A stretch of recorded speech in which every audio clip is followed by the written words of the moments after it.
বোকাজান আঞ্চলিক টাই আহোম ছাত্ৰ সন্থা আৰু বোকাজান অটো ৰিক্সা সন্থাৰ যৌথ প্ৰচেষ্টাত পেহেলগামত মৃত্যু হোৱা লোকসকলৰ আত্মাৰ চিৰশান্তি কামনাৰে গভীৰ শ্ৰদ্ধাঞ্জলি।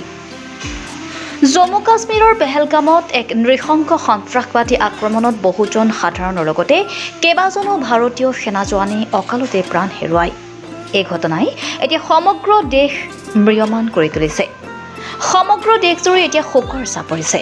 আনহাতে বিশ্ব সম্প্ৰদায়েও এই বৰ্বৰ হত্যাকাণ্ডক গৰিহণা দি দুখ ব্যক্ত কৰিছে।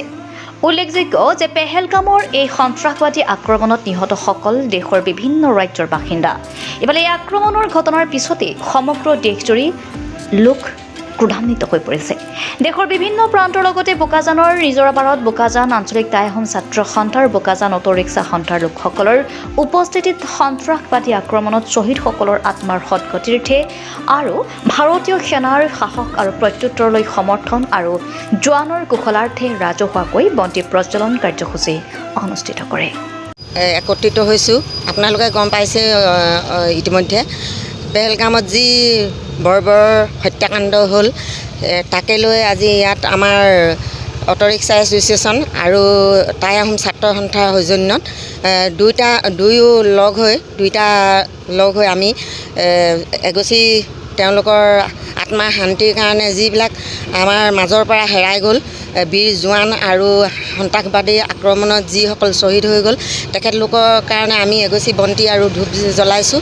আৰু আমি আগলৈ যাতে এইবিলাক কাণ্ড নহওক, আমি যি কাণ্ড হৈ গ'ল তাক বৰ ককৰ্থনা কৰিছোঁ আৰু যাতে আগলৈ এনেকুৱা কেতিয়াও নহয় তাৰ বাবে আমি সকিয়নি দিছোঁ।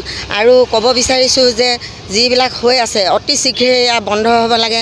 আমাৰ ভাৰত চৰকাৰক আমি ইয়াৰ পৰাই ক'বলৈ বিচাৰিছোঁ যে তেওঁলোকে সোনকালে এই কাণ্ড বন্ধ কৰিব লাগে আৰু অতি আমি ধিক্কাৰ দিছোঁ তেওঁলোকক আৰু নকওঁ ইয়াকে কৈ মই পেহেলগামত হোৱা বৰ্বৰ হত্যাকাণ্ডক দল সংগঠনৰ লগতে সচেতন ব্যক্তিয়ে তীব্ৰ ভাষাৰে গৰিহণা দিয়াৰ লগতে ভাৰত চৰকাৰক অতি শীঘ্ৰে সন্ত্ৰাসবাদৰ বিৰুদ্ধে তীব্ৰ অভিযান চলাবলৈ সংবাদ মাধ্যম যোগেদি আহ্বান জনাইছে। বোকাজানৰ পৰা ত্ৰিদীপ গগৈ ৰিপৰ্টাৰ লাইভ অসম। আহোম ছাত্ৰ সন্থা আৰু বোকাজান অটো ৰিক্সা সন্থাৰ যৌথ প্ৰচেষ্টাত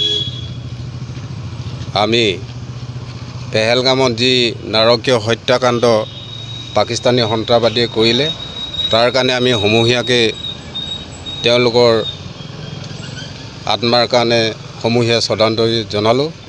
আৰু লগতে আমি এইটো যিসকল সন্ত্ৰাসবাদীয়ে আমাৰ নিৰীহ জনতা তথা জোৱানসকলৰ ওপৰত বৰ্বৰতা চলালে আমি ইয়াৰ পৰাই সকীয়াই দিব বিচাৰিছোঁ যে তেওঁলোকক যাতে এই সন্ত্ৰাসবাদী কাৰ্য অতি সোনকালে বন্ধ কৰিব লাগে।